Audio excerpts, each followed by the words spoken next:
I recognize some of those names. Welcome, everybody. My name is Gerhard Gschwandtner. I'm the founder and publisher of Selling Power magazine. And feel free to unmute yourself because I have a question for you right off the top. And Bob, you're the first victim. Okay. In a second. I'd like to introduce our expert today, Craig Cushman. He is the head of marketing of FinFit Life. And what's interesting about their company, they discovered something really fascinating in my book, which is there is a distinct relationship, a clear relationship between physical fitness and financial fitness. But that's not what we are going to talk about. We're going to talk about mindset. And I like you, the audience, to answer one question. And we begin with Bob. He's a good friend and a good thinker. He has a good head. And the question is, how do you define the word mindset? The combination of the values and morals that you have as a person, and how that's directed toward an outcome. I guess that might be one way of putting it. So there's something to work on. Start there. I think it's a good definition. Who would like to be next? Unmute yourself and maybe show your video. Or if you're shy, you can. Yep. Hey guys, this is Eric. I'm driving in the car, so I'll keep the video off. But I think mindset is how you view things, your perception of the world, your approach to problems, your approach to opportunities.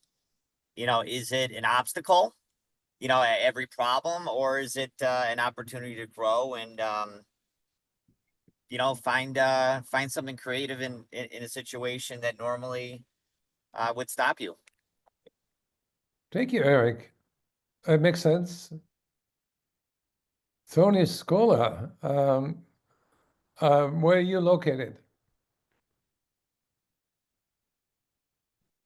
Can you unmute yourself so we can hear you?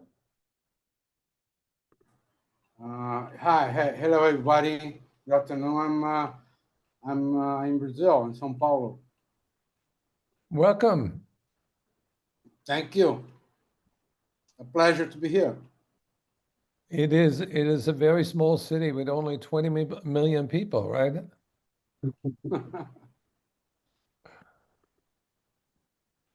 So what would be your definition of mindset? Me? Yeah. Okay. Mindset means focus. Where are you putting your focus in to make your business grow? That's a bare definition for mindset. Mindset, in other words, could be something like something that you wake up in the morning. Yes. And you go out throughout the day with the same thoughts, with the same focus, until you shut off your machine at 10 p.m. Right. It makes sense. Thank you very much for contributing your thoughts and your perspective. I think focus is something very, very important. We all need to make a clear decision what to focus on and what to not to focus on. Fabio, welcome to Masterclass. Thank you very much, Gerhard. Good to see you. So what would be your answer to the question, how do you define the mindset? I would say that mindset is like when you start a race, depending the car that you have, the preparation that you have, then can happen whatever, you know, during the race. But when you start, you have the best motor you can, the best training that you had, and this is mindset. I mean, when you go out to sell, you can go out because you want to go to help others, or you want to sell something, or you want to or you want to make something different, you know. So when you start, you have your mindset as the base of what you are going to do.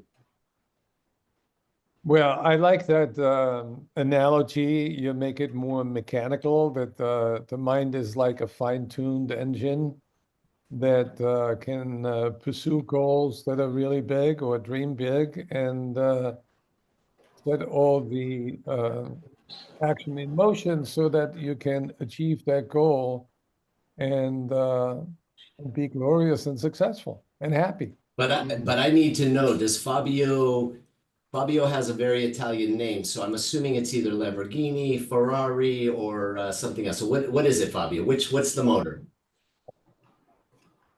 Now forget Italian, European. We are out. We are out. Perfect. Now you have to have an electrical Chinese engine. Very good.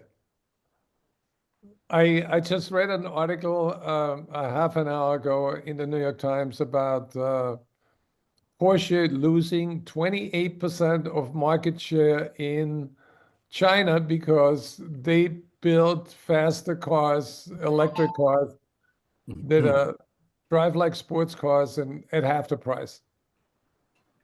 Yeah.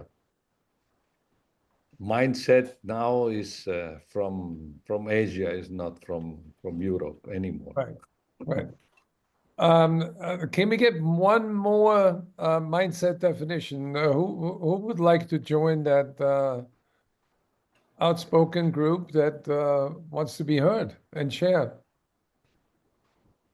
Anybody else?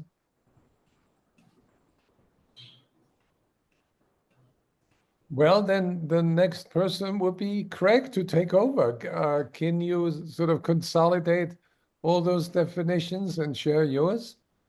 Yeah, so first of all, thank you to everyone that's here. Gerhard, thank you for being a consolidator of human thinkers and doers, and having this opportunity for us all to come together. And I appreciate each of you that had something to say. I actually love these definitions. Bob's, the morals that drive the outcome, Eric's view and approach to creatively overcome obstacles, Tony's focus for growth, at least until 10 p.m., specifically when he shuts everything off. I like that. And Fabio's, fine-tuned car prepping up front so that the results are at least in as much control as an outcome as possible. So I love that. For me, mindset is an interesting thing, because mindset is the present moment of choices. And emotionally, we wake up every day with something different. We are, all human beings are emotional creatures. And so we're subjected to the waves and the ebbs and flows of emotions based on any number of things that occur. And so when our mindset, and when we're consciously aware of our mindset, which is, for me, it's our fluid choices, much like what was said, it's the dynamic changes that happen all day. It's our emotional shifting, and it's seeking to live in some kind of optimal flow. And I think that's exactly what the fine tuning that Fabio talked about, which is getting to that flow where winning is somewhat predictable based on our conscious awareness of retooling and maintaining control over our mindset. And I think the hero work that we all get to do with each other is is to, I've heard the definition of hero as help, encourage, responsible optimism. I like that definition. It's kind of cool because it's really about moving people to the best thoughts. I think that is heroic. Yes, there are people that save other people's lives and do brain surgery and all of that. I think those are heroic things, and those are heroes as well. But true heroism for me came clear from actually a 9th grade English teacher, a woman I didn't like. I was actually not doing well in high school.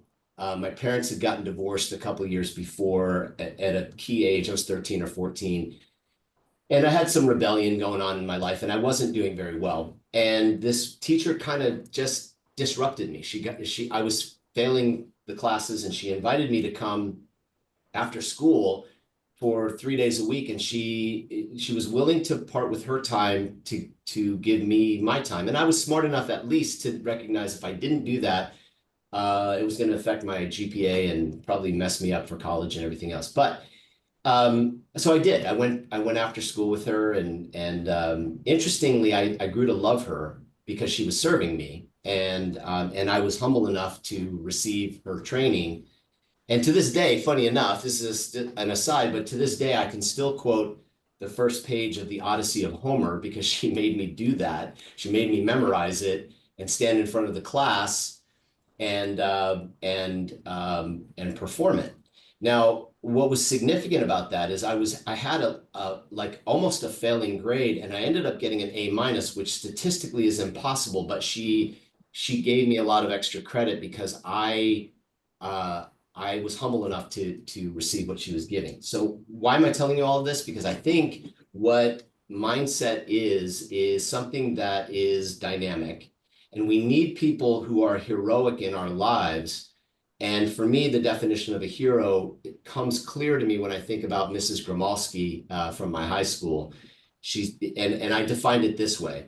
It's one who inspires others to rethink possibilities, break through limitations, and become something they wouldn't on their own. Because all three of those things occurred for me. I was forced to rethink what was possible for me. I was forced to break through limitations, and I became something that I might not have on my own. And so to me, Mrs. Gromolski remains a hero. And I think that that's the hero work that we get to do. And that's how important for me mindset is. In fact, you can see on my screen, mindset for me is everything. And I think, I know that all of you are here because you have ideas and goals and things that you want for yourselves. There's something bigger for you. There's something bigger for me, and I'm never too old to make changes, to set new goals. And I know there's something bigger inside of me. There always is, and there always will be until the day that I'm no longer here. And there's a lot of noise, a lot of doubts, a lot of challenges, a lot of things that show up that limit us, that we have to take control over that little voice that lives in our mindset. And I believe that the three areas that we leverage in life come down to these three things. I think these are the three pillars of every relationship. They're the three pillars of marriage, parenting, friendship, all of it. It's our mindset, our skills, and the tools that we're a part of. So mindset, skill set, tool set. And Gary Vaynerchuk is probably the most famous one to say something about mindset, where he says, you train for mindset. You'll develop skills, but you train for mindset, because this is the area that propels you through, and links to that Nietzsche statement that when you have a powerful enough why, you'll go through any how. And this is the relentlessness, the never say die mindset attitude, the combination. So for me, it's all about how do we create the movement? How do we create the motion and get through the emotion to get to the pure motion that creates momentum, and get off of being inert, get off of sitting still, or get off of our ego, get off of our fixed mindsets, put those aside and get into our growth mindset. And so we want to create momentum. so many people that I talk to throughout my life and have for forever will admit, I need more energy, or I'm feeling stuck. Everybody gets to a point like that. And so we are looking for how do we get unstuck? And this is the conversation of momentum. Now, in science definitions, it's mass times velocity. That's the actual equation of momentum. Mass times velocity, the size of something and the size of that something moving and the speed of it. You can take it to a sales conversation. It's the size of your sales force and the sales velocity in which business is moving through. That's some business momentum. But you can also take it to a very personal level, which is it's a state of mind. And I believe that when you create a belief system around the fact that you have momentum, I literally have a practice where I will look at myself in the mirror and say, I have momentum. I have massive momentum.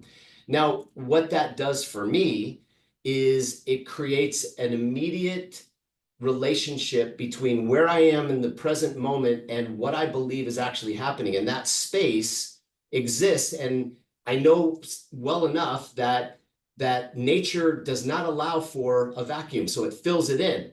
And so when I say I have momentum, I actually create it out of nothing. I'm a pure entrepreneur for momentum. I just create it by simply declaring that I have it.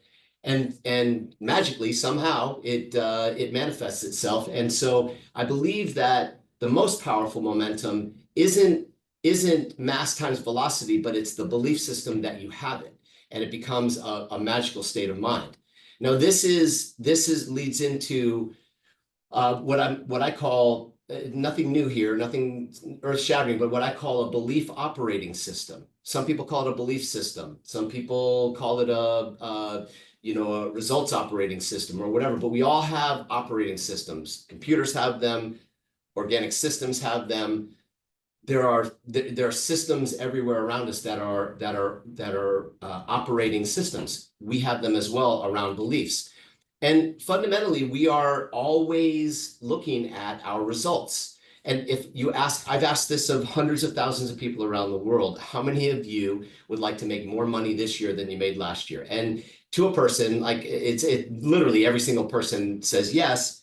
But if I ask how many of you would like to make less, very, very few to none want to make less. So on both sides of that equation, we're always thinking about our results. Now, what's interesting is results are two things. One, it's our desire for gain. So psychologically, I think you all know this, but it's our desire for gain and our fear of loss. And actually, the more powerful driver is actually our fear of loss. But we sit and we look at our results. Now, our results are sort of, in my mind, broken into kind of, a few pieces. One of them is our perception of our results. Here are our results. This is what it means to us. This is the accomplishment of a goal or not.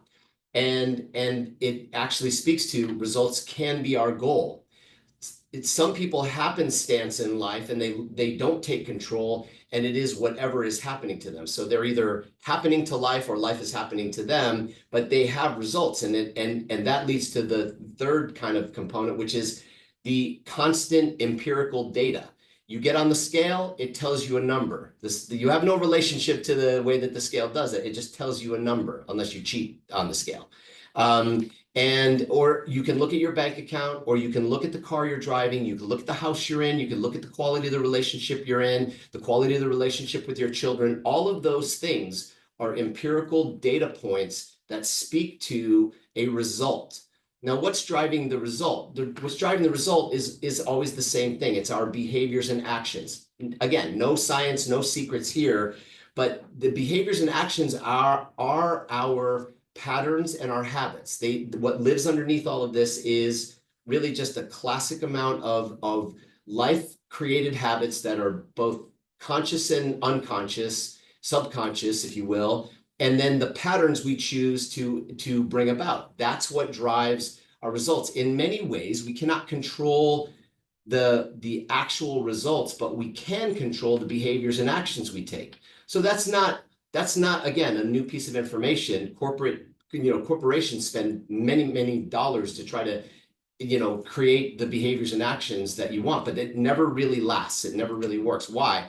Because you have to get into the underneath, under the hood. If you're using Fabio's example, you've got to get under the hood and see the mindset that lives with the human that you're talking to. What is their present state? What is their present mindset? What's their dynamic change? What's their fluid choices? What's there?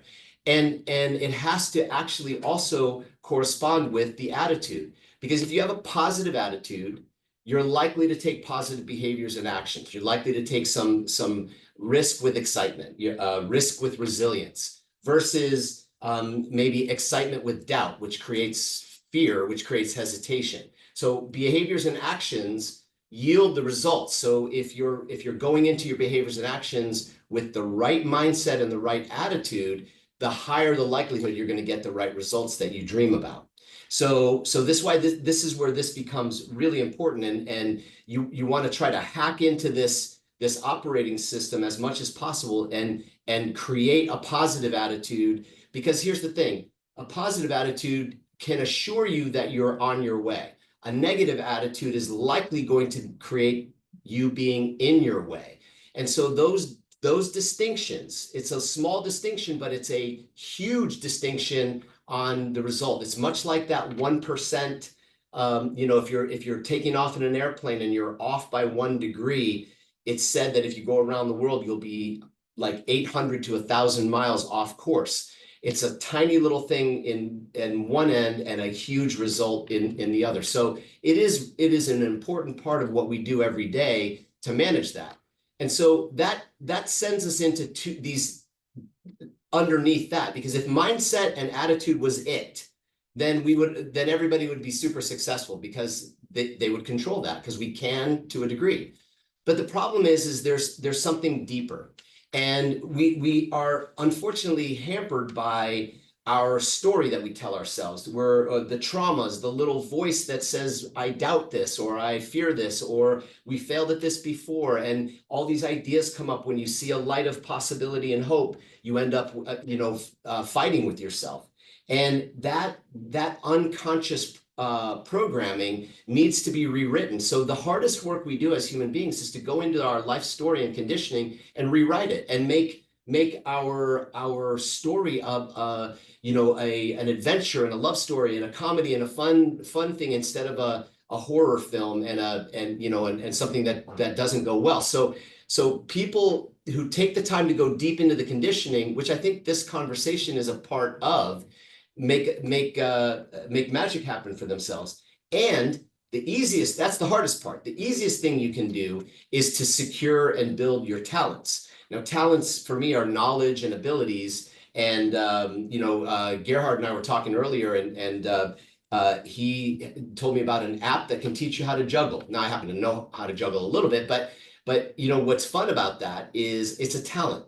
And once you learn how to juggle and you can move your hands the right way and get the results with 3 balls in the air or whatever, it's kind of a cool thing. You accomplish something and you're excited to go tell somebody about it. This is the whole point about talents. Talents spark renewal. Talents spark energy. Talents spark positive attitude, which then sparks and leads into the way you approach the behaviors and actions you must take in order to achieve the results that you're getting. So you might as well get in and build your talents so that you can affect your results. You might as well get in and adjust your conditioning, because it affects your mindset and affects your behaviors and action. You might as well, because if you don't, you have a sure chance of not getting the results. But if you do, you have a much better chance of increasing your results. And I think for me, that's the process. So now there's systems and process. And I just wanted to define this really quickly. This is something that I've had conversations with at length over time. I used to always think it's just about the system, because everything's a system. Life is systems everywhere, or the world is a system. And so I would think, all right, so I have these beliefs and I've got this cool system that should do it. But no, it's actually how we process and take action. And so our beliefs and our actions are predicated on our beliefs. and our system success is predicated on the way we process through it. So we are that. We are the process through the system and the actions through the beliefs.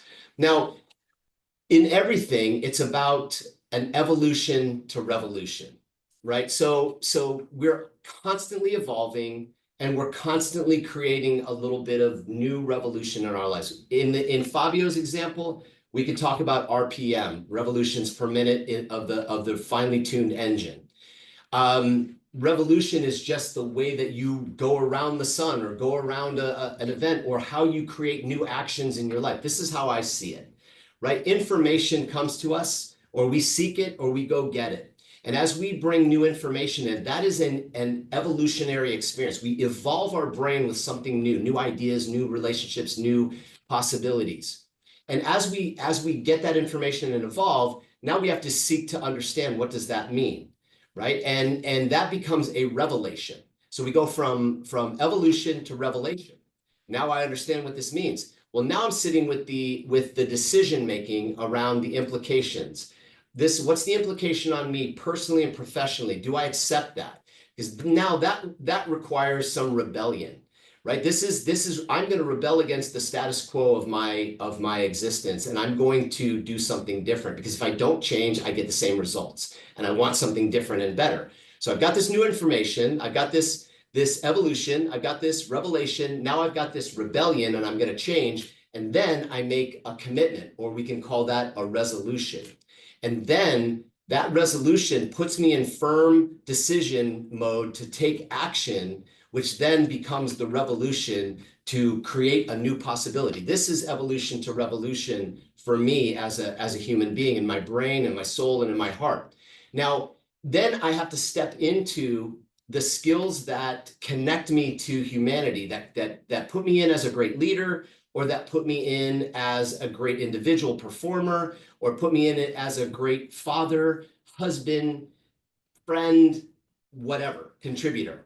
And so I feel like these 6 things are fundamental keys to total success. Our ability to take complex things and simplify them as best we can for ourselves and for the people around us with energy. Spirited simplicity is a really powerful decision to be as a human being. And then work to create communication with the people around us through adaptive communication. Not everybody hears the same words. Sometimes we have to say things a few different ways from a few different angles based on people's, personality types. There's 4 primary personality types. I speak in one form of language, but somebody who's in IT speaks in another one. So if I speak from energy and community, that doesn't register with a knowledge gatherer. So I have to adapt my communication and respect the human that I'm talking to with love and appreciation, and I will actually get far more results as a result of being like that. Which then I need to underpin that with resilient optimism. Nobody likes a dud. Nobody likes a negative person. Nobody wants a black cloud to roll on into their world. Storms come. I get it. Negative people come. I understand that. But we don't want that, and we don't like it, and we don't actually have to subject ourselves to it. And worse, we shouldn't be that. So if we step in, if we recognize that we might be the purveyor of negativity, we should slap ourselves in the face and put on a resilient, optimistic ideology and start to add value to the world around us through optimistic language and thought. Now, that may sound rah-rah or woohoo to some people, and if it is, then you shouldn't listen. Go stay in your negative Nelly camp with the other negative Nellies, because life gets done with people who believe in possibility and actually speak it into existence. And I think everybody in this call is inclined to be more like that than less like that. And then we have to be disciplined around that. And we have to be coachable. We have to be humble enough to recognize we don't know what we don't know. We never will. There's always something we can learn from every single person we encounter, every single scenario we put ourselves in. There's a nugget of wisdom there. I'm hoping that there are 1 or 2 in this call. I don't know all the answers to everything. I'm just here offering up my intellectual property from my years of experience, and hopefully it's of some value to each of you. But it's staying coachable and learning and seeking the best information that we can, because that's a talent, which then affects our attitude, which then affects our behaviors and actions, which then increases our results. And that's the whole thing. And then we consciously model that over and over again, share it with others, etc. And it comes down to a little less conversation and a lot more action. So Elvis was singing about this 50 years ago, and it's still true to this day. And so, you know, for me, it's about the way we approach a day, the way we plan a day, the way, you know, our blocking and tackling. And so, you know, we start the day in any given time. We have our life's list of things. We've got our emails, our meetings, our calls. We have some interruptions that come. They're not all important. They're pretty urgent. They're things that have to get done. But then in without fail, crises and problems come about. And so we get moved into the important and urgent area of life. These things they're critical, they're important, they've got to get done. They pull us away from the daily activities of emails, phone calls, and meetings. So those things. So we go back and forth all day long between these two things. And so as Tony was talking about, we are focus and growth here, and we want to shut down at a certain point in the day, but then what happens is we get exhausted. So we need a little mental break. So we walk out, we walk away from things, and we do some trivial things, time wasters, Facebook, TikTok, whatever it is that you do. And what ends up happening, more problems burn and more meetings come. And so we're in this, what they call, at Franklin Covey, we used to call this the devil's triangle, because this is where it is. But really, life happens. Life's greatest moments come in the second quadrant, which is where we do planning and we live our values and we get clarification and inspiration, and we dream, we create. This is the place. It's not urgent, but it's really, really important. And so this is a place for blocking and tackling that we go. And in those places, that's where what I say are the rich epiphanies. This is where where like the universe downloads into our brain, and we become someone who steps into optimal flow. This is the mindset of maximum results. And it's the best moments occur when a person's mind is stretched to its limits in an effort to accomplish something different and worthwhile. This is the definition of flow from the book Flow. And these are the best moments of life. And we want to put ourselves into those places, because I know this to be true about all people. It's true for me. I'm in a constant movement of good to great. When Jim Collins wrote this book, now this is like 20 something years ago now, but it's iconic and it's referenced all the time. And the reason is because he did the enough research to show the movement of 30 S&P 500 companies that went from good to great, and what exactly it was that made the shift.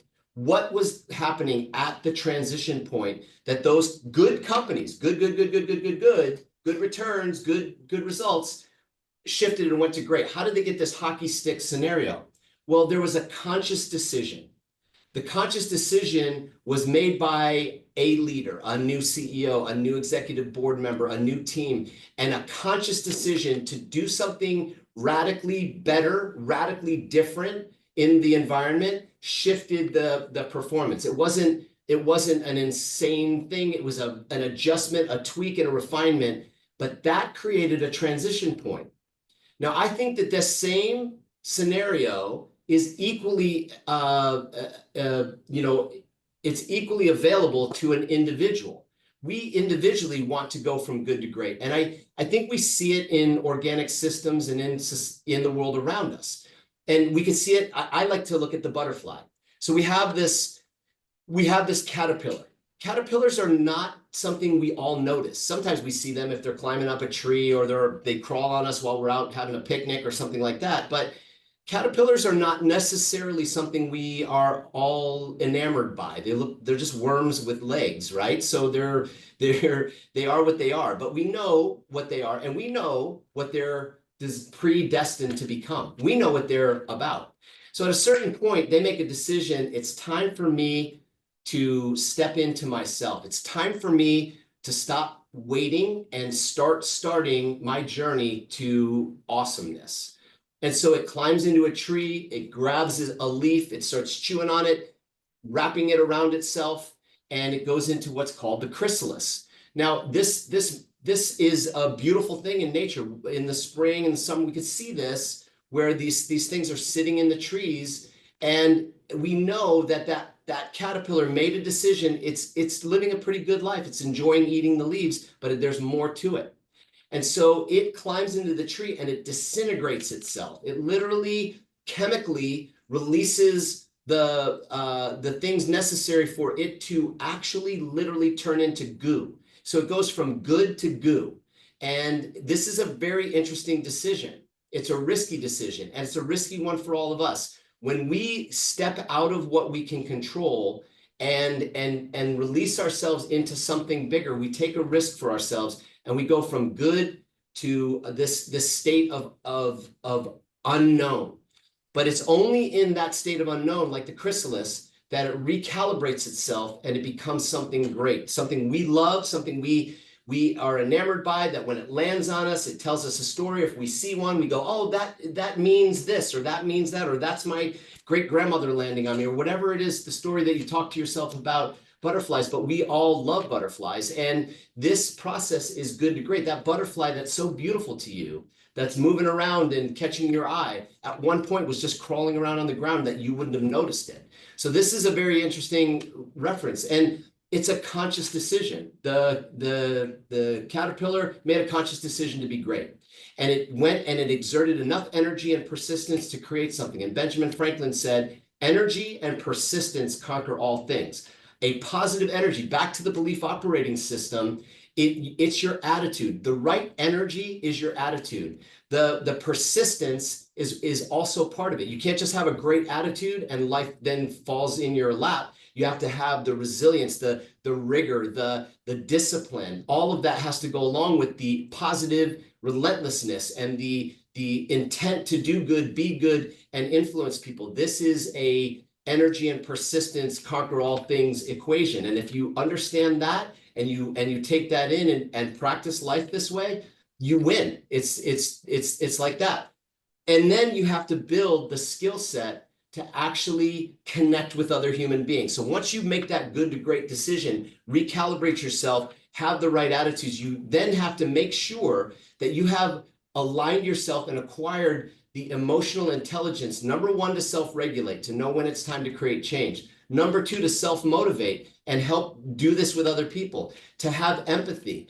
You know, this is where life changes. I'm going to tell you right here, in emotional intelligence, the world is full of narcissists and self-entitled people, and there is no emotional intelligence without empathy. And there is no emotional intelligence without self-awareness. It's just not possible. And so unfortunately, that's the way it is, because all of this feeds into intentional social skills that connect. And this is what emotional intelligence is all about. This is what Daniel Goleman has made his career doing.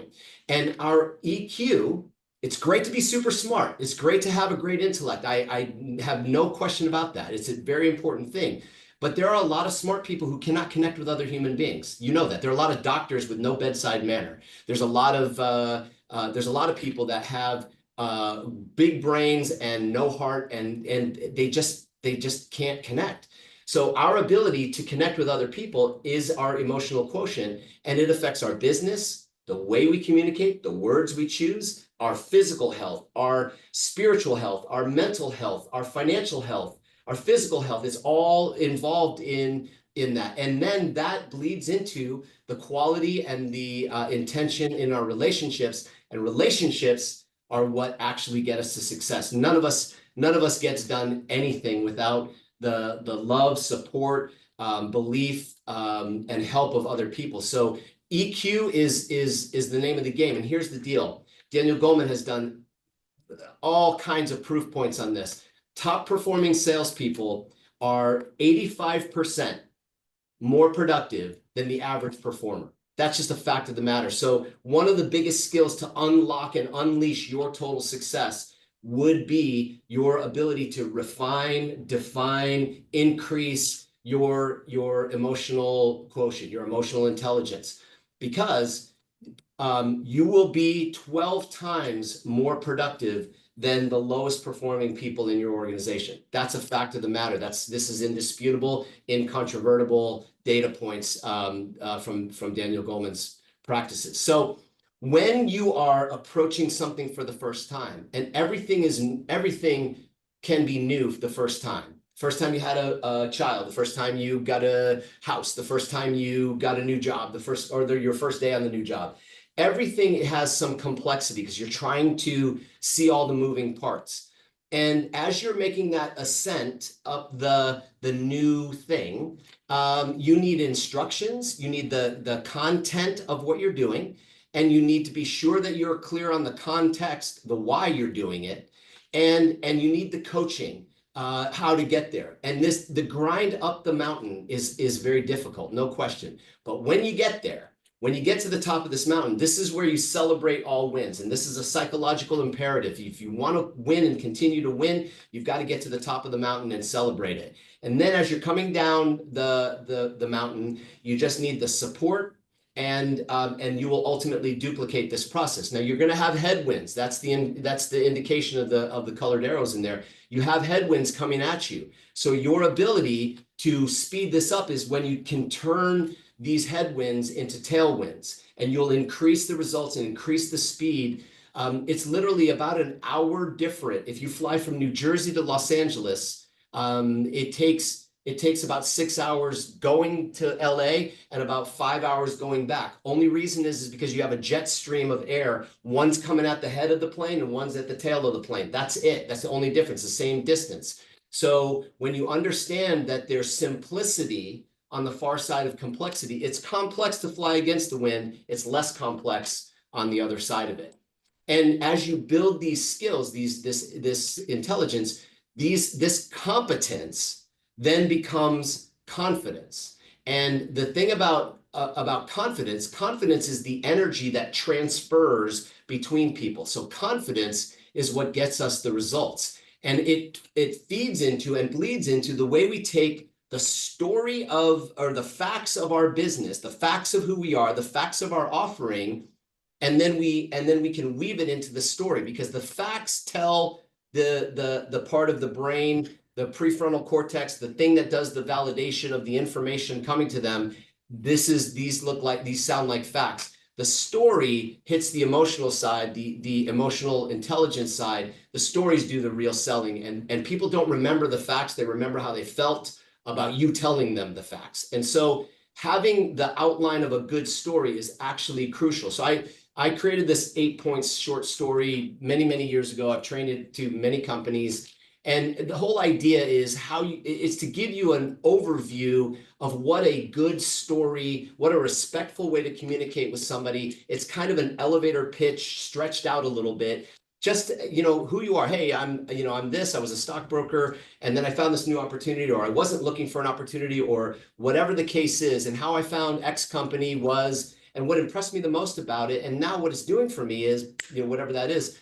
But you want to know what the best part is? The best part is I get to do this with my family, or I created this business for my family, or whatever. Does that sound like something that would be of interest to you, or whatever? And then great. Okay. The next step is, this is story selling and story and sales movement through a process. And the reason I'm sharing this is because it is a technique that can guide thought, it's a talent that can create confidence in your attitude, which is a positive one, which would then yield better results and actions, which lead into the results. So that's what I was meaning by that. So it's practical, it's tactical, it's a technique. You take the technique, you practice the technique, you add your personality, your profile, your personal authenticity.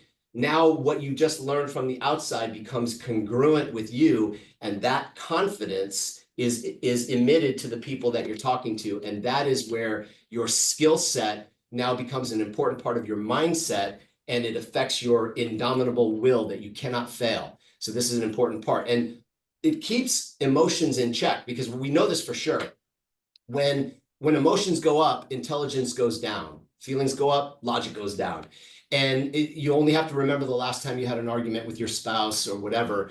When you are speaking from a place of emotion, a lot of times you don't have access to all of the facts, and you say stupid things that you have to apologize for. So when you can be in a place of power, the way you communicate, you keep your emotions in a state of equanimity, and you're a lot more powerful as a human being. And this is all about selling. This is all about being able to be a great salesperson, a great impactor, a great communicator. And Robert Kiyosaki said a long time ago, I think it might have been in the cash flow quadrant, I believe, is where he said this, that the ability to sell is the #1 skill in business. And in fact, I totally believe that. So if you see yourself as a sole proprietor, business owner, salesperson, or even if you're in an employee scenario, you still have the opportunity to create entrepreneurial results inside of the role that you play. And everything is sales. So the way you dress, the way you talk, the way you look people in the eye, the way you shake their hand, even when people tell me, which they do all the time, I'm not a salesperson, I will often challenge them and say, you are literally trying to sell me the idea that you're not selling. And the reality is everything sells, everyone sells, and it's the #1 skill in business. And so that's #1. And then you need to actually bring people on to help you build your business, your team, whether they're customers or whether they're business partners. So you have to be able to sell what you're doing, the dream, to your team. And the team has to know how to sell. So you have to teach selling how to your team. So that leverages the third piece, which is teaching. So everything is an educational opportunity and experience. This is what we do as business owners. We sell, we build teams, and we teach our teams how to sell. We teach our teams how to build teams. We teach our teams how to teach. This is the skill set of a business owner, leader, driver. And underneath us, we have systems, many systems. I've referenced Stephen Covey here a couple of times because I'm a huge fan and I worked with him. And so we have 7 habits. That's one system. But then we also, in our business, have back office systems and HR systems and payment systems and IT systems and logistical systems. All of those are systems. We have accountability systems, et cetera, which leads to that one underneath, which is accountability. Our driver toward numbers, whether they're quarterly numbers, monthly numbers, whatever the case is, we are looking for how do we drive revenue? How do we increase the number of people in our team? How do we move ourselves up in our career path? And how do we keep the customers that we have and keep them happy and keep them coming back? We're accountable to many levers, many numbers in our business. So we have to know our numbers. Numbers actually don't lie. People do, but numbers typically don't lie. And all of that sits inside of the culture. And Peter Drucker was the one that famously coined the statement that culture eats strategy for lunch or breakfast, one of the meals. But it was, culture, the way we set up our culture, the way we set up rules around us for ourselves or for the team that we're leading, the better we are at creating and enforcing rules, the bigger and the stronger our team is. And so the why we do the business we do is the context. The who and what we do it with and how we do it is some of the content of the business. Both are in tension with one another, and that tension keeps the culture strong. Now, I think that there are 7 C's of success that drive pretty much every human being, every relationship, and every business. And this is a simplification. I understand there's a multiplicity of other words that we could add to this, but these are the 7 that one day landed on my brain as what I called a BFO, a blinding flash of the obvious. And I was like, oh, this is what it is. The 7 C's. It sounded good because, that's a term that we refer to the world's oceans and so forth. But the 7 C's, so it's the content. When we're stepping into a new opportunity, a new business, a new leadership scenario, we need to know the content of the world around us. We've got to get good at that. That's where we start. That's where we start to begin to build some confidence. But then we also have to align it with the context. What's what are the core values of this company? What are the core values of the people around me? What are my own personal core values? Is there an alignment? Is my why and their why are they copacetic, or are they conjoined? Because if they are, that's where success can actually fly. So we need to know the content, the context, and then we need to build up our skill. We have to skill up in our ability to speak to the content that's here, to speak to our why, the company core values, etc., and build that confidence.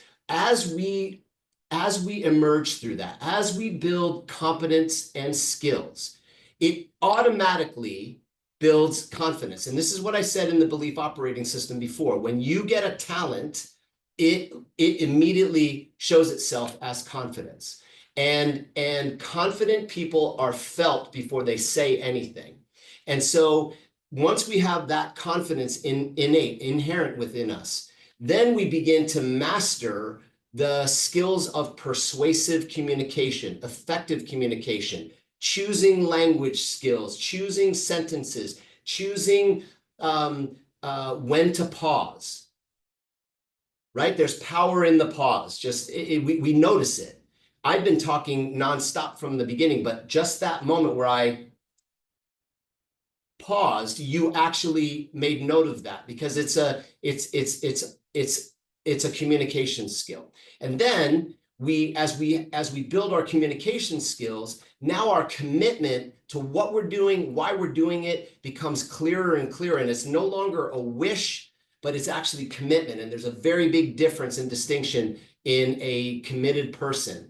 And then we pay the bills long-term with consistency. The short-term income gets created here. The long-term income comes through consistency. There's very powerful things to know about in consistency. And as our competency grows, then our ability to impact how much we sell actually grows as well. So I've become acquainted with the fact that there's really 4 things that impact the volume of products and services we sell. One is the number of opportunities that we have available to us. So if we want to increase our lifestyle, we have to increase the number of prospects, no question.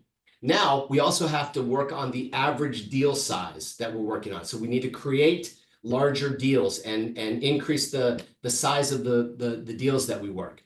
And then the better we get, the more we win. So instead of 1 out of 10, we go to 1 out of 5 to 1 out of 3, whatever the case is. And if we get really good at what we're doing, we're constantly increasing the number of opportunities, the size of the deal, and the amount that we win. And then that is then divided by the length of the sales cycle. Sales cycles can vary depending on the business you're in, but here's the equation. If you can increase the top line by 10%, 10% more sales opportunities, 10% more prospects, 10% larger value of each contract that you're working on. And if you can increase your win rate by 10%, if you can do all 3 of those by a small margin of 10% increase in the next month or the next year, and you can decrease the length of the sales cycle by 10%. If it's 90 days, make it 80 days. If it's 30 days, make it 3 weeks. If you can do that and do these top line, you have a massive increase in velocity. I said in the beginning, momentum is mass times velocity. Velocity is a big part of this conversation.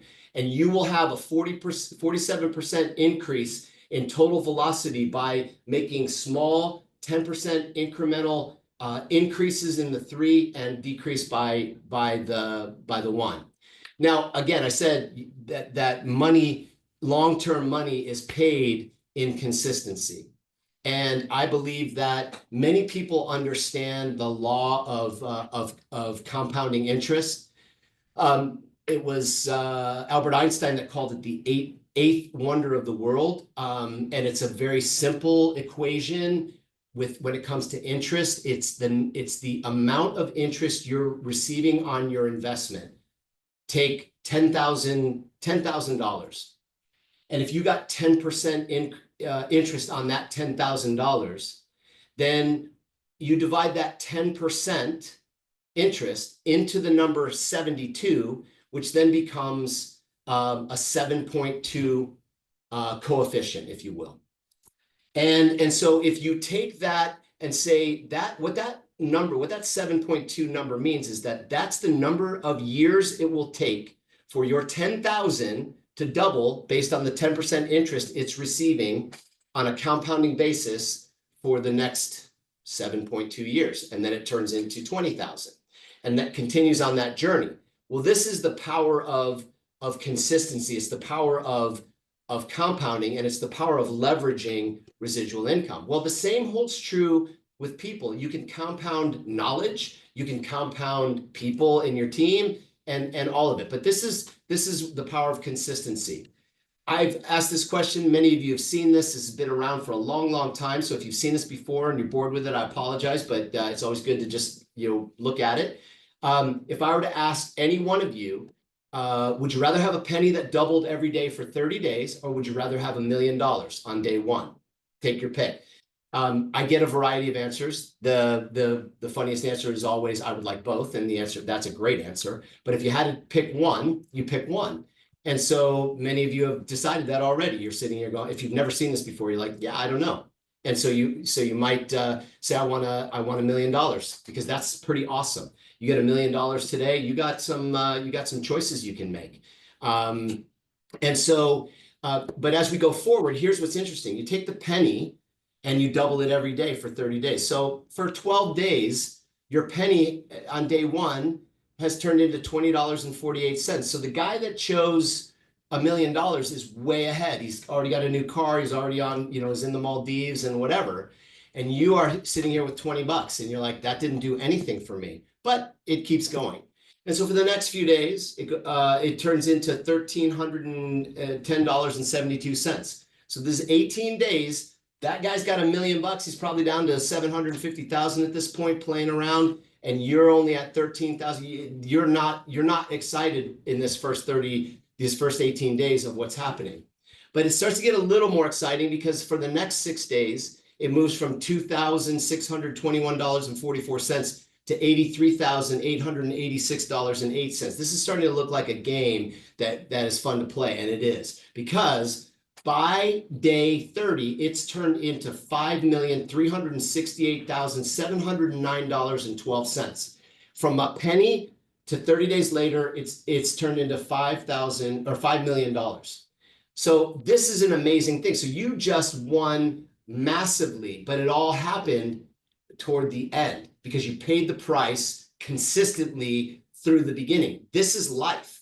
Everybody understands this on some level, but few people actually discipline themselves to do this. Now, here's what's interesting.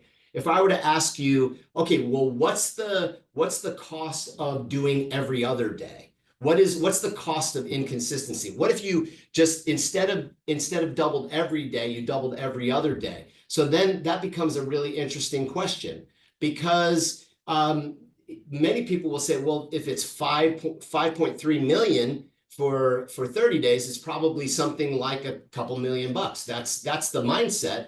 That's what you would think. Well, that's half, because it's going to get there. But unfortunately, that's not at all how this game is played. So if you just did it every other day, then by the time you got to 30 days, you would only have $163.84. There's a savage price to pay for being inconsistent, because it's not getting enough time to do its work. This is the hidden cost of inconsistency. And so, when you'd much rather have 5.4 million and then 163.84. So this is why having the mental discipline to stay on the game every day. This is kind of what Tony was talking about. It's focus for growth. It's wake up with the same thoughts. And yeah, you can turn it off at 10 and wake up the next day, but you stay consistent, because if you give yourself time off, then you miss the opportunity. You are the cause to your effect. Cause and effect is a universal principle. There's no arguing that exists. What we do affects what we have and get. Those are the results. The results at the belief operating system that I talked about at the beginning are your goals, your empirical data, etc. That's your effect. it exists because of your cause, which is your behaviors and your actions. And those exist because of your mindset and attitude. And those exist because of your conditioning and your talents. And so I would encourage you to, on a couple of fronts. Number one, love yourself. This is a really important thing. The older I get, the more I understand how important this process is. Happiness in life and business occurs when we are intensely focused on an activity of our own choosing that's neither under challenging nor over challenging, and that has a clear objective and that receives immediate feedback. That's when we are in an optimal place. And when we love ourselves, we're really able to love other people. When I talked about being a hero, one who inspires others to rethink possibilities, break through limitations, and become something they wouldn't on their own, you understand that what we think we become, what we feel we attract, and what we imagine we create. So if we are doing that for ourselves and helping other people do that, then when we are confronting people in uncertain times, and in many cases, many people's lives are in uncertain times. We can argue that a lot of what's been happening in the last few years in the US has been a lot of uncertainty. But here's what's really interesting. When in uncertain times, those who are the most certain win, and they win big because they're like a lighthouse of possibility.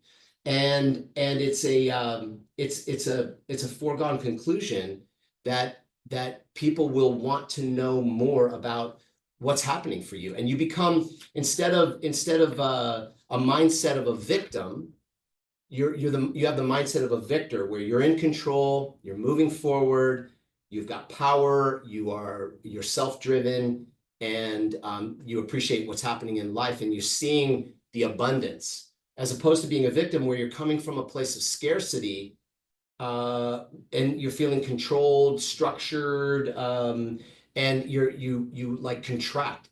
Energy is the name of the game, and energy is unleashed when you operate from love, and it is contracted when you operate from fear. So if life comes down to a love versus fear equation, it's pretty clear which one you want to choose, and who you want to be, and how you want to show up to other people.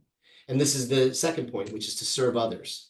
When we're in the mindset of serving others, there's a book I love called Radical Leap. It's by a friend of mine, Steve Farber.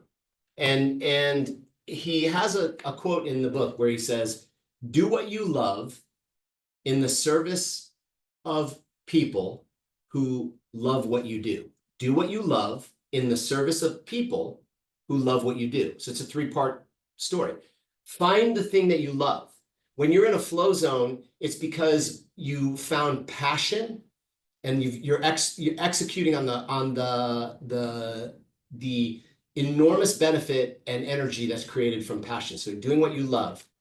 And if you're good at it and it makes you money, you're in the right spot. And so you do what you love. And then it has to be in service to people. If you're not serving people, what are you doing? There's 8 billion people on the planet, and everybody needs something. So serving people is the biggest opportunity we all have.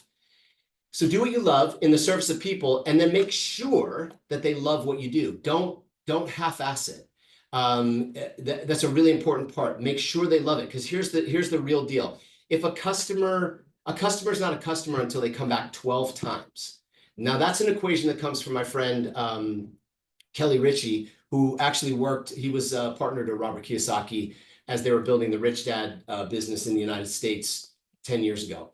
And he said, a customer is not a customer until they come back 12 times. And I actually like that. I read something similar from Seth Godin and other people. You want your customers to love you, not just like you. You don't go to a restaurant, you just are like, eh. You go to the restaurants that you love. That's who you go back to. You go to the places and the services that you love those people. You work and talk to the people that you love, not the people you just like. And this is a big secret. So do what you love in the service of people who love what you do. people are motivated by kind of the same stuff, right? There's 7 motivations that people have. One, they want to do what they were created to do. Joy is found there. Mark Twain said the 2 most important days of your life: 1, the day you're born; 2, the day you find out why. So people want to do what they're created to do. Autonomy. People want the freedom to control their lives. There's 4 freedoms they're driven by. They want time freedom, money freedom, relationship freedom, and purpose freedom. They want to do what they want to do. They want to be able to afford to do what they want to do when they want to do it. They want to be able to take the people with them that they want to take with them for the reason and the purpose that they want to take them, whether it's philanthropic or just playfulness or whatever. That's what people want. Everybody's driven for freedom. It's innate in all of us. Relationships. They want to do things with others. Everybody wants to do things with people who are cool, who are fun, who are energized, who are driven, who are clear, who have something to bring to the table. And everybody seeks progress. People want to experience personal and professional growth. You are all here, and I'm grateful for it, because you're seeking momentary or incremental or event-driven personal and professional growth. And I hope something has stretched you a little bit. Mastery. Everybody wants to excel in their skill. And recognition. The deepest psychological need every human being has is to be appreciated. That comes, by the way, from the book Mindset by Carol Dweck, which is a great book. She has all kinds of nuggets in here that mindsets are just beliefs. It's a combination of those things, but people are really, really wanting to have mastery in their skill, and they want to have that personal and professional growth. And I'm saying that on recognition, number 6. I apologize. So they want to be appreciated. They want to be recognized for what they do, seen and heard. And then financially, everybody wants more money. They want to be financially secure. I'm in the financial services and health and wellness space, and baby boomers and older Gen Xers are worried about one thing primarily, and that is outliving their money. And so we are constantly creating solutions for people where they can find a pathway to financial security. We're not here to talk about that. That's another conversation. All right. So now get out and change the world. This is the 3rd thing I wanted to say. Inspire a champion's mindset. Be willing to set aside your ego and get and practice and role play and figure out how to amp up your game. And know that you're in the service of other people so that they love what you do. Always be comfortable in the uncomfortable. Always be curious. This is a growth mindset. This is the anti-fixed mindset. This is anti-ego, pro-spirit. Because remember this, your ego wants to prove and fight. Your ego wants to fight, to say it's right, I'm right, you're wrong, all that. That's what is inherent in an ego. Your spirit, on the other hand, wants to optimize and wants to share and wants to expand. So if you can move out of your ego and into your spirit and be comfortable being uncomfortable in that process, you will be beginning the work that will set you on your pathway to greatness, and you'll step into it with love for humanity. And that's really what life wants. Life wants you to win. It wants you to get out of your own way. So stop stopping yourself and start starting yourself. And you will find levels of success you've only dreamed of. And I appreciate all of your time. That's all I have to share for this session. And I'm grateful to have taken a part of your day. I'm grateful that you've given me the opportunity to share some things with you. If you would like to connect with me, you can find me on various social media platforms. You can follow my podcast, which is called Fit Talks, FITTALKS, and I'd be happy to have any moments of time and a one-on-one with anybody that has any interest. So with that, I will stop, and Gerhard, I'll bring it back to you. Thank you so much. I took a lot of notes and learned a lot from you. I think that there are a couple of things that I'd like to add, but before I do that, I'd love to hear from, I see Greg Frederick, you joined us, and he is a very accomplished individual, very competitive. Can you unmute yourself, Greg? Here we go. Thank you. Hey, Greg. Hi, Greg. How are you? Good. Very, very good presentation. I appreciate it. I jumped in a little late, so I didn't catch it all, but. So when it comes to racing, you were a championship racer. What is the mindset, in your opinion? How does the mindset sort of compute, assess a situation that's competitive, that's doubtful, that's risky, and how does the mindset create that energy that you need to win? So in my experience, particularly working with high-level athletes, and for salespeople for that matter, because there's a lot of similarities and crossover between high-performing salespeople and high-performing athletes. It really comes down to this, to the point of, whether it's the risk of going 30 or 40 miles per hour on a bike over a 60-foot jump, or signing that $10 million sales deal. It's the not making it bigger than it really is, and understanding, the minds, the faster, the bigger the stakes are, the getting the mind to slow down to, and I think, Craig, you touched on flow state, right? But it's like getting into that flow state where everything seems to slow down, the bigger the consequences. So it's really getting into that mindset and training people to be in that mindset when the stakes are high.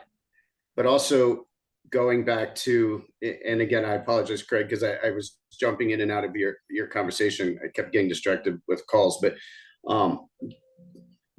it's the small steps. It's for us, and how we build mindset. We always go down the path of the building self-awareness first, and then self-awareness allows you to get into that growth mindset and spot opportunities where other people don't spot, or what other people don't spot. So it's about taking advantage of opportunities, seeing opportunities, capitalizing on those opportunities. And as those opportunities come, those stakes get higher and higher, right? And then you're able to embrace the higher stakes more commonly than the people that aren't trained on peak performance or in peak performance mindset training.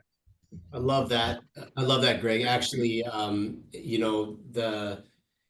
I didn't spend a lot of time on self-awareness, but one of the highest compliments I ever received was from a guy that's a high-level consultant to CEOs around the world. And he made some comment about my self-awareness. He was actually maybe a little hyperbolic. He said I might be the best or most self-aware guy he's ever met. I'm not trying to make that about me. What I took away from that was how much I valued the fact that a relentless effort to be aware of what I'm good at and what I'm not, what I do and don't do, and how to supplement and optimize, because I don't have all the answers. I don't have most of the answers, actually, but I do have amazing people around me. So they supplement what I don't have, and then optimize what I do have, and then I can exchange that with them as well. So I think what you just said is right on. That, like, it starts there, and then without it, if you're live in not being aware of yourself, then you're inhibited, and you can be you'll ultimately be taken down by the thing that you're not looking at. Yeah.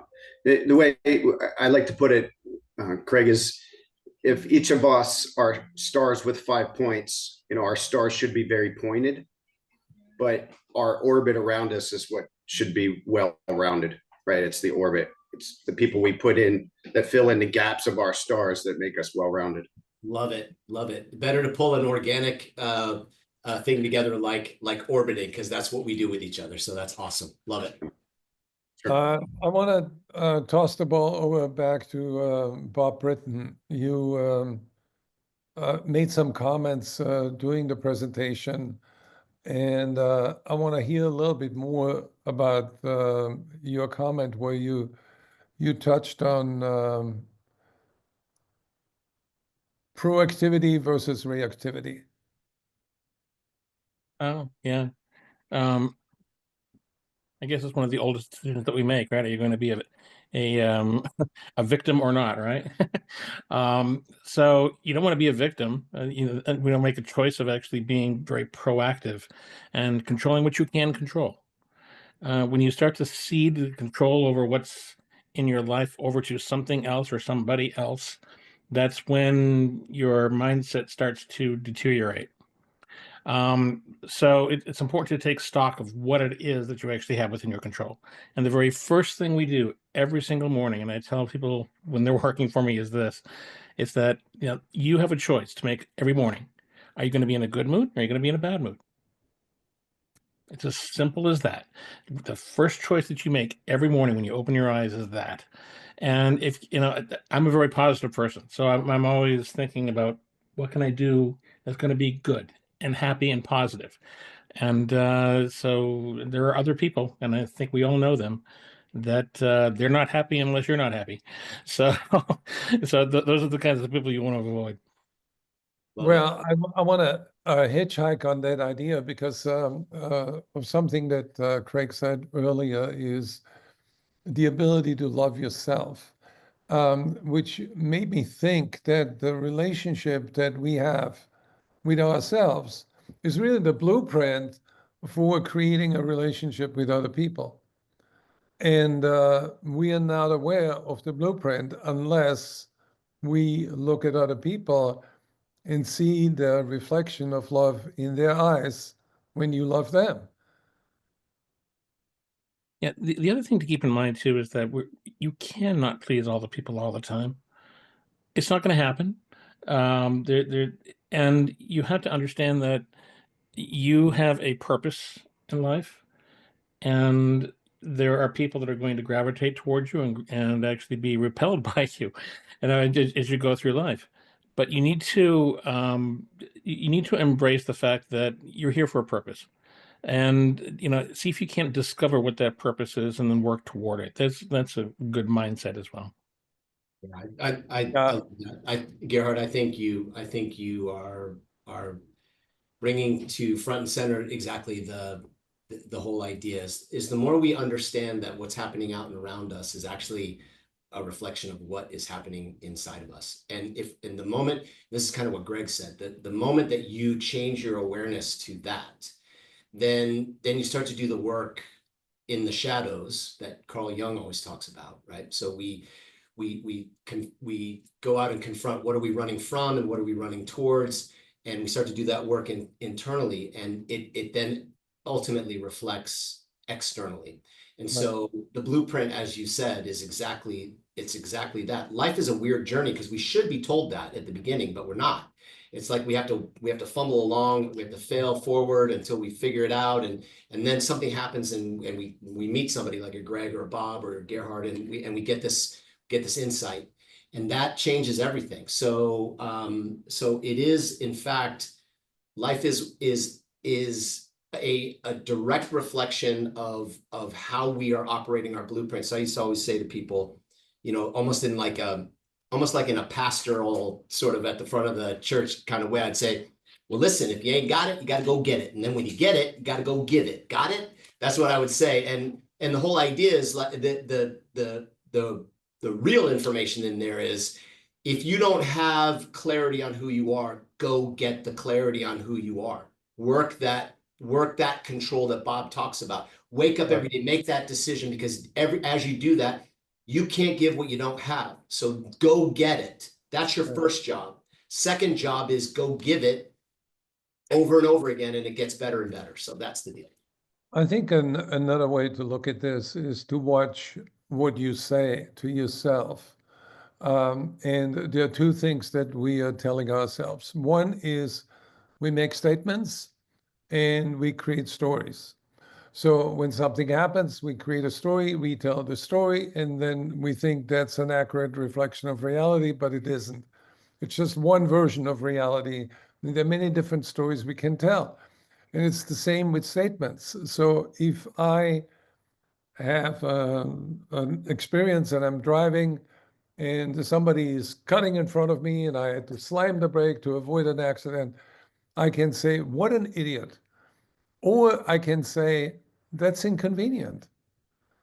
And when I say, what an idiot, I'm really expressing anger at somebody who was not aware, made a stupid move, and we all make stupid moves. But by labeling it that's inconvenient, it takes the toxin out of the air, and you are not angry, and your blood pressure doesn't go up. So we need to watch what we say, what the statements we make about different situations. When you don't close the sale, that is a stupid customer. He didn't realize that he's making a mistake. I can totally explain, make a different statement and say, maybe there's a learning opportunity. Maybe there's something I can do better next time. So, and what I'm leading up to is that we live in a very, very challenging, negative world with negative messages. We experience about 60,000 thoughts a day, according to NIH research. And 80% of those thoughts are negative. And there's a study that says that in order to flourish in this world, you need a ratio between 3 to 1, 3 positive to 1 negative thought. So we need to flood ourselves with positivity. And as Bob said, you make that decision in the morning when you wake up. You can say, that's a bad day, or I had a bad night. But if you know that there are negative thoughts around, become aware of them and change them to the positive, opportunistic equivalent, because life is nothing but opportunities that are disguised as hard work. And we all can win by shifting our mindset. Yeah. No, I love that. That's right in line with just the battle that goes on in our head all the time between our ego and our spirit. That's like, well, you just nailed it. That's it. It's the ego just looks outside and everything is happening to you and that person's an idiot, but your spirit, it doesn't think like that. It doesn't operate like that. It's just looking for opportunities to find good everywhere it goes. So the more you operate from the spirit that you are here to impact the world and make a difference, and less the ego that has to prove that you're good enough and that you're, that other people are bad and whatever, the happier you are in life, the more self-aware, as Greg talked about, that you become, and the more valuable you are to other human beings.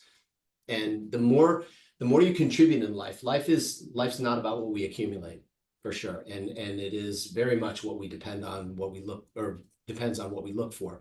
But life is a great life is about what we contribute, not what we accumulate. But interestingly, the more we contribute, the more we accumulate. It's kind of a cool deal. So I think there's also one more thing that's worth mentioning is that we want to be clear about the why. Why is Greg coaching other people to win? Because he realized very early on that he can be bigger than what he thought he was. And he exceeded his own expectations. So he knows the blueprint of growth and he shares that blueprint with other people. But at the heart of all of it is that the bigger the why, the bigger the try, the easier the how.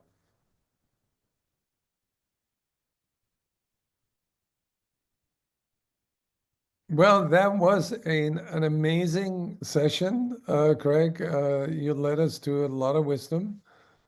Thank you very much. And I recommend that anybody who has listened to this or is reviewing that, because we are recording it, go to LinkedIn and look up Craig Cushman. Do you have your email address? That's on LinkedIn. Yeah, everything's there. Yeah. It's my connection through my company, FinFit Life. You can find me on YouTube there. You can find me on Instagram. You can find me on Facebook. I'm out there. I'm easy to find. It won't take you long. I think there's one word that I want to sort of associate my mind with, which is optimizing. I think you have that ultimate optimized mindset. Thank you. I appreciate it. It's a constant work. I don't think I've mastered it yet. I've got a long way to go, and I'm appreciative of being around a group of people that are like-minded and like-souled, who are working every day to just be better and better at what we do. So, and I want to recognize Carl for showing up consistently and contributing. And you shared that prayer with us in the comment section in the Carl. You. Can you hear me? Thank you. Yeah. Have a great day. So what's your takeaway today? What are you going to be doing differently tonight? Never give up. Always play to win. Absolutely.